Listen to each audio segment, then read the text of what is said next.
পশ্চিমবাংলা গত 8 তারিখের রাত্রিতে যে ঘটনা ঘটেছে, অহরহ পশ্চিমবাংলা এই ধরনের ঘটনা ঘটছে।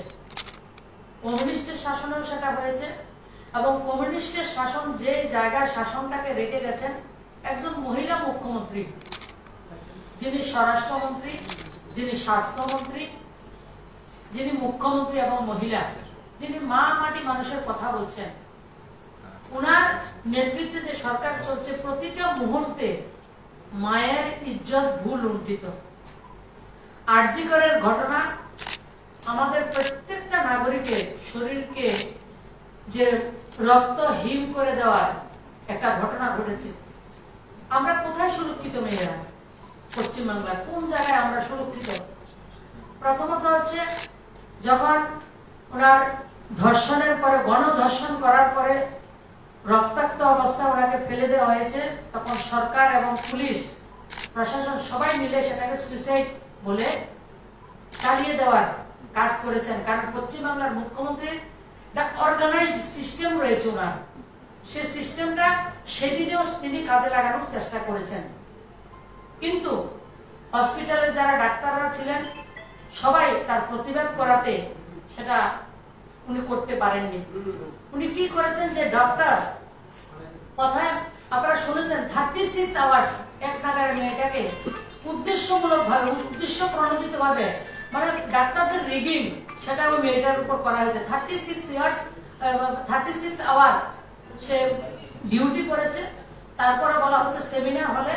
আমরা অনেক ভিডিও শুনেছি, ভিডিওর মধ্যে ওই হসপিটালের ডাক্তার যারা রয়েছে তারা বলেছেন সেমিনার হলে ওকে হত্যা করা হয়নি, যে লিভিং রুম যেটা ডাক্তাররা রেস্ট রুম রয়েছে তার মধ্যে সে শুয়েছিল, সেই জায়গাটাকে গণধর্ষণ করা হয়েছে এবং তার 100-র উপরে তার শরীরে আঘাত রয়েছে এবং এমন ভাবে আঘাত করেছে যার রক্ত, চোখ দিয়ে রক্ত বেরিয়েছে, গলার হাড়গুলি ভেঙে দিয়েছে। পোস্টমর্টম রিপোর্ট আমাদের কাছেও রয়েছে এবং হাত পা ভেঙে দেওয়া হয়েছে। কিভাবে কি করেছে সবটা এত লজ্জা, মানে সভ্য সমাজে এই ধরনের বর্বরতাকে কেউ সহ্য করে না আমি মনে করি, এবং আমরা কেউ সভ্য সমাজ তার পারমিশনও দেয় না। কিন্তু পশ্চিমবাংলা সেটা শুধু 8ই আগস্টের ঘটনা নয়, কামুদিনীর ঘটনা বলুন, বকটুর ঘটনা বলুন, আমাদের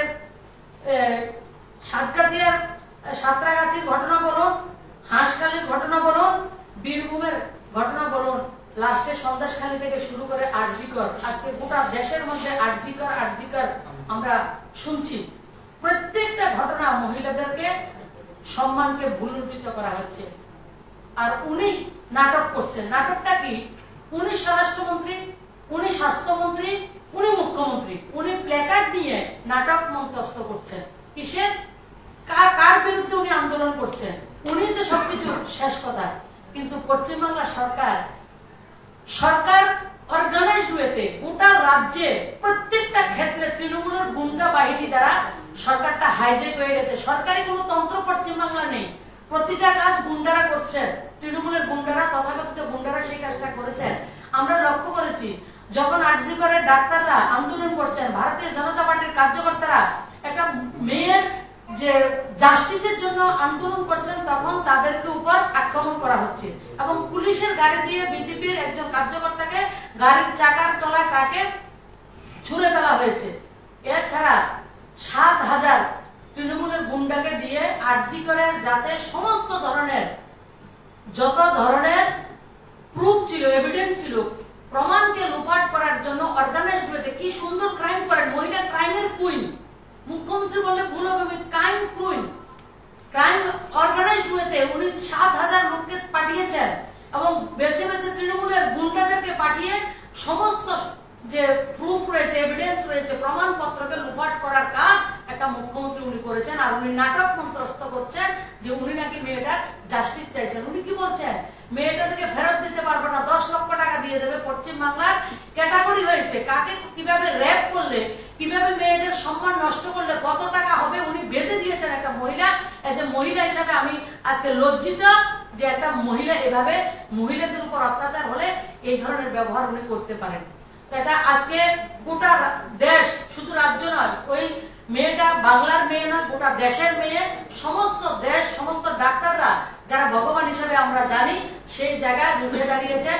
এবং আরেকটা নাটক, আরজি করের যিনি সুপার সন্দীপ ঘোষ, ওনাকে 4 ঘন্টার মধ্যে ওকে টার্মিনেট করা হয়নি, সাসপেন্ড করা হয়নি, ওনাকে ট্রান্সফার করা হয়েছে আরজি কর থেকে ন্যাশনাল ইনস্টিটিউট, আরো বড় হসপিটালে উনি তাকে গিফট করেছেন, ওনাকে পুরস্কৃত করা হয়েছে। পশ্চিম বাংলা এই ধরনের ক্রাইম হলে লোকদেরকে পুরস্কৃত করা হয়, ওটার প্রুফ উনি নিজে, মুখ্যমন্ত্রী নিজে করেছেন, তাকে পুরস্কৃত করা হয়েছে। আর যারা বিরোধিতা করছেন তাদেরকে কি করা হচ্ছে, 42 জন ডক্টরকে পশ্চিম বাংলার প্রত্যন্ত গ্রামে তাদেরকে ট্রান্সফার করা হয়েছে। আর 200-র উপরে যারা বিভিন্ন ধরনের পোস্ট টুইট করেছে, পেজে সেগুলিকে লাইক করেছে, সমস্ত অংশের নাগরিক যারা করেছেন, স্বতঃস্ফূর্ত ভাবে যারা নেমে এসেছেন, তাদেরকে ফোন করে করে তৃণমূলের গুন্ডারা ফোন করে করে জানের হুমকি দিচ্ছে, হুমকি দিয়ে তাদের টুইটগুলি ডিলিট করার জন্য কাজ করছেন। এই হচ্ছে পশ্চিমবাংলার সার্বিক পরিস্থিতি।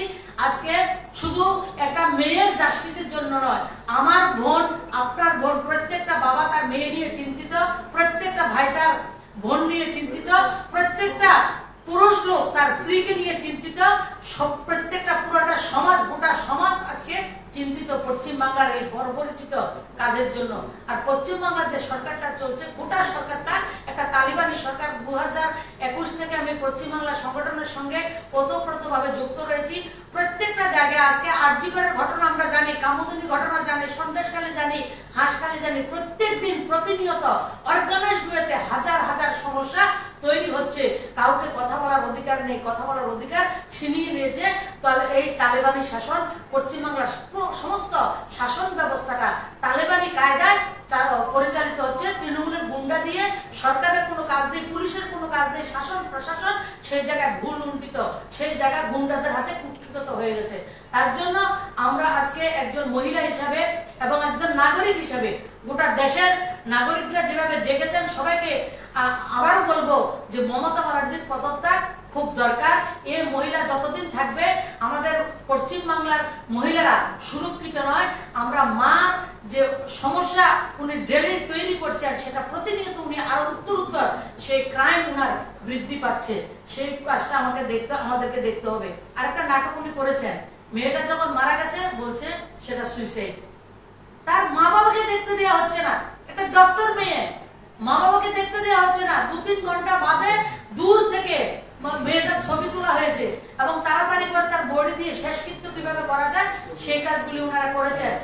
কি হাত কিভাবে ভেঙেছে, কিভাবে বাঘ মুখে চাপা দেওয়া হয়েছে, কি করেছে, সমস্ত অডিও রেকর্ডিং এর মাধ্যমে আমরা সবাই জেনেছি। সেটা সভ্য সমাজে, বললাম তো, শরীরের রক্ত হীন করে দেওয়ার মতো ঘটনা পশ্চিম বাংলায় ঘটেছে। যে বাংলা, আমাদের বাংলা স্বাধীনতা সংগ্রামের প্রতিনিধিত্ব করেছে, যে বাংলা কৃষ্টি, সভ্যতা, সংস্কৃতিতে পৃথিবীর মধ্যে উৎকৃষ্ট জায়গা ছিল, সেই বাংলাকে আজকে সর্বসার করে দিয়েছেন, লজ্জিত করেছেন এই মুখ্যমন্ত্রীর নেতৃত্বে। তাই আজকে আপনাদের মাধ্যমে গোটা সমাজের কাছে আমি আর্জি করে রাখছি যে মমতা ব্যানার্জির অতি সত্বর ওনাকে পদত্যাগ করা দরকার। এবং উনি, আমরা দেখেছি শেখ শাহজাহান যে সন্দেশখালীর ঘটনায় বিধানসভায় দাঁড়িয়ে কিভাবে একজন গুন্ডাকে সেভ করা যায়, প্রত্যেকটা মুহূর্তে অর্গানাইজড ওয়েতে গুন্ডাদেরকে উনি সংরক্ষণ দিয়েছেন। গুন্ডা সংরক্ষণ চায় না, মানুষ বাক স্বাধীনতা চায়। মানুষ যারা বলছেন সংবিধান, Rahul Gandhi and company, India জোটের কোম্পানি, আপনার ডেরিক ওবরয়, মহুয়া মিত্র, ওরা কোথায় আজকে? যারা কথায় কথায় সংবিধান নিয়ে কথা বলছেন, যারা সংবিধানে কয়টা পেজ আছে, কয়টা ধারা আছে সেটা জানেন না, একটা নোটবুক বুকে নিয়ে সংবিধানের নাটক করছেন। সংবিধান কার? যে মেয়েটার ধর্ষণ হয়ে, গণধর্ষণ হয়েছে, মৃত্যু হয়েছে, তার জন্য সংবিধান নয়। সংবিধান কাদের জন্য? একটা ওবিসি বর্গের মেয়ে। সংবিধান কাদের জন্য? আজকে রাহুল গান্ধী বলুন, আজকে যিনি मैं लड़की हूं लड़ सकती हूं, যে প্রিয়াঙ্কা বাড্রা কথা বলেন, ওনার লড়কি বাংলা জবাব কোথায়? যখন ইন্ডিয়া জোটের সরকার দ্বারা অর্গানাইজড ওয়েতে ক্রাইম হয়, তখন ইন্ডিয়া জোটের কোন নেতার কথা বেরো না। তারা সব সময় একটা বর্গের জন্য কাজ করেন, সব সময় ভোটের রাজনীতি করেন, তারা মানুষকে তুষ্টিকরণের রাজনীতি করেন, এপিসমেন্টের রাজনীতি করছেন। তার জন্য ওয়েস্ট বেঙ্গলে যে এত বড় একটা ক্রাইম হয়েছে, রাহুল গান্ধী বলুন, প্রিয়াঙ্কা গান্ধী বলুন, আজকে যারা ইন্ডিয়া জোটের অখিলেশ যাদব বলুন, প্রিয়াঙ্কা চতুর্বেদী বলুন, কোনো জয়া বচ্চন, যারা লম্বা লম্বা কথা বলছেন, একজনের কিন্তু কথা আমরা শুনতে পাচ্ছি না। তারা ভারতবর্ষকে, গোটা দেশের মধ্যে পশ্চিমবাংলা যেভাবে শাসন চলছে, এই ধরনের শাসন তারা চান। এবং কংগ্রেসে যারা নেতৃত্ব রয়েছে, তারা কখনো গোটা ভারতবর্ষ নিয়ে রাজনীতি করেননি, তারা সার্টেন সমাজকে নিয়ে রাজনীতি করেছেন। এবং ভারতবর্ষকে তারা সবসময় চায় অস্থিরতা থাকলে তার রাজনীতি করতে পারবেন। তাই আজকের এই ঘটনায় প্রমাণিত হয় যে উনি অর্গানাইজড ওয়েতে কত কৌলি কাজ করেছেন, যে পুষ্পডাম থেকে শুরু করে সমস্ত কিছুতে উনি সেটাকে বাধা দানের চেষ্টা করেছেন, এবং যাতে মেয়েটা জাস্টিস না পায় তার সমস্ত রকম ব্যবস্থা করেছেন। এবং আমরা আশা করি সিবিআই এসছে, কিন্তু ওনারা তো অনেক প্রমাণ লুপাট করেছেন, তারপর আমরা আশাবাদী আমাদের মেয়ে জাস্টিস পাবে। এবং আমরা আজকের এই সাংবাদিক সম্মেলনের মাধ্যমে জোরদার ভাবে আবেদন রাখছি, মমতা ব্যানার্জির বিরুদ্ধে গণ অভ্যুত্থানের মাধ্যমে হলো ওনার সরকারের পদত্যাগ করা, ওনার সরকার থেকে পদত্যাগ করা পশ্চিম বাংলার ভবিষ্যতের জন্য খুব দরকার, সেটা আমি মনে করি। আপনাদের জন্য প্রশ্ন থাকে বলতে পারেন।